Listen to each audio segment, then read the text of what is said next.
अस्सलाम वालेकुम friends, everyday science YouTube channel की एक नई वीडियो में मैं आप लोगों को खुशामदीद कहता हूं। दोस्तों, आज की इस वीडियो में हम एक रेक्टेंगल यानी कि मुस्ततील नुमा शक्ल का एरिया और पेरीमीटर यानी रकबा और अहाता मालूम करना सीखेंगे। तो सबसे पहले हमें पता होना चाहिए कि जो हमारे पास एक रेक्टेंगल होती है वो कौन सी शक्ल होती है। रेक्टेंगल जो होती है वो एक ऐसी शक्ल होती है जिसके आमने सामने वाले इस्लाह की लंबाइयाँ बराबर होती हैं, यानी कि चारों साइड बराबर नहीं होती, सिर्फ आमने सामने। जैसे ये देखें कि ये वाली और ये वाली साइड और ये वाली और ये वाली साइड, ये दोनों आप आमने सामने वाले जो साइड्स हैं ये बराबर होती हैं। अब हम देखते हैं कि एक मुस्ततील है जो उसका हमारे पास जो रकबा है यानी कि उसका एरिया वो क्या चीज़ होती है। तो जो रकबा होता है वो किसी भी शक्ल का जो रकबा होता है वो ये वाली यानी कि ये जो इसके अंदर वाली बाउंड्री के अंदर वाली जो सारी जो उसकी जगह होती है वो उसका रकबा यानी कि एरिया होता है। तो इस केस में जो ये जो हमारे पास ब्लू कलर का जो सारा हमें सारी जगह दिखाई दे रही है ये इसका एरिया है। तो अब रेक्टेंगल यानी कि मुस्ततील का रकबा मालूम कैसे करते हैं। तो कोई भी ये जो रेक्टेंगल होती है इसके मतलब जो एरिया का सवाल है वो दो तरीके से पूछा जा सकता है। सबसे पहले तो वो इस तरह आप लोगों को एक फिगर दे सकते हैं, उसके ऊपर उसकी ये हमारे पास लेंथ है इसकी हमें बता दिए कि ये 5 सेंटीमीटर है और इसी तरह ये ब्रेथ है और इसकी हमें बता दिया कि ये 3 सेंटीमीटर है। तो इस तरह वो कह दें कि find area of given rectangle.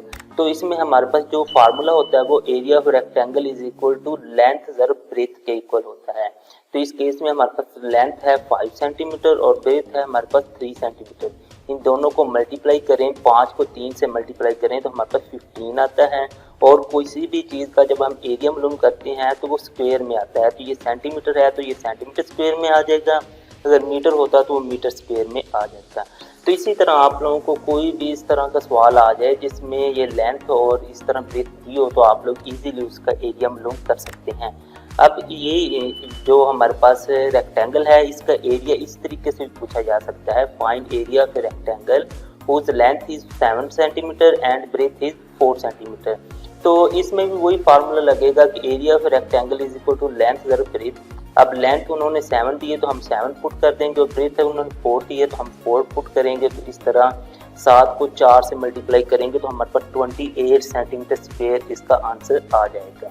तो नेक्स्ट अब हम इस पेरीमीटर की बात करते हैं। तो पेरीमीटर जैसा कि हम जानते हैं कि किसी भी शक्ल की जो बाउंड्री के पे मैश होती है वो उसका पेरीमीटर होता है। तो इसमें अगर हम देखें तो ये रेड कलर की जो लाइन हमें दिखाई दे रही है चारों साइड पर, इसकी पे मैश को हम उसका पेरीमीटर कहेंगे।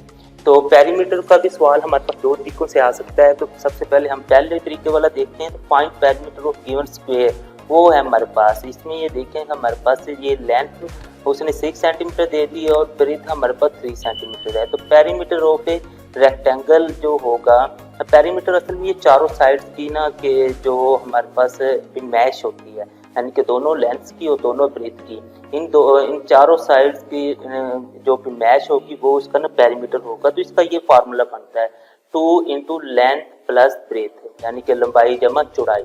अब लंबाई की कीमत लिखें और चौड़ाई की लिखें, इन दोनों को जमा करें और तो हमारे पास 6 और 3 को जमा करने से जवाब 9 आता है। 9 को 2 से मल्टीप्लाई करें तो हमारे पास 18 जवाब आएगा। तो इसका जवाब जो भी हमारे पास यूनिट दिया होगा उसी में होगा, यानी सेंटीमीटर दिया तो सेंटीमीटर ही होगा, इसमें स्क्वायर वगैरह लगाने की जरूरत नहीं होती है। इसी तरह अगर मीटर दिया तो इसका जवाब भी मीटर में ही निकल आएगा।